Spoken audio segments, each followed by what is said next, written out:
Teaser দেখে মনে হলো গোস্ট স্টোরি, ট্রেলার দেখে মনে হলো খানিকটা মার্ডার মিস্ট্রিও আছে। তবে সিরিজ দেখে আপনার মাথা খারাপ হয়ে যাবে।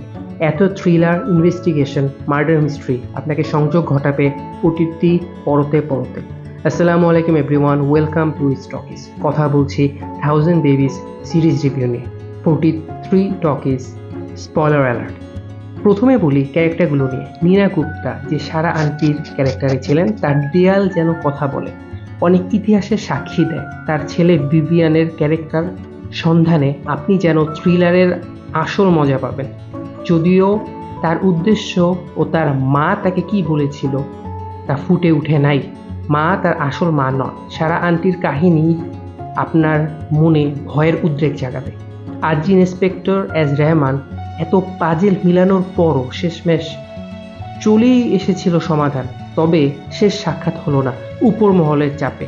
উপর মহল তার ল অ্যান্ড অর্ডার ঠিক রাখার জন্য চেপে যাওয়ার মানসিকতা এক ভয়াবহ রহস্যকে চাপা দিল। কতগুলো মার্ডার মিস্ট্রির কারণ অজানা। এখানে যেটা কাজ করেছে সেটা হলো 1985 সালে সারা আন্টির বইগুলো। এভাবে পরে যেটা তার ছেলে ভিভিয়ানের কাছে যায়, সে তার পালিত মাতার 1000 বেবিজের অদল বদলের ব্যাপারটা নিয়ে আর কি জানতো, কেন প্রভাবক হিসেবে খুন করিয়েছে এতগুলো মানুষকে, তা এখনও অজানা। পুরো সিরিজ জুড়ে এত সব কাহিনী যেন থ্রিলার, মিস্ট্রি, মার্ডার ফ্যানদের আগ্রহ আরও বাড়িয়ে তুলবে। যেভাবে ঘটনাগুলো একসাথে জোড়া লাগিয়েছে, এক কথায় অসাধারণ। আপনাকে ধরে রাখবে। শেষের সমাধান মিললে হয়তো হয়ে যেত কেল্লাফতে। তবে ডিরেক্টর সাহেবের ভাবনা অন্য, গল্পের আরও অতীত।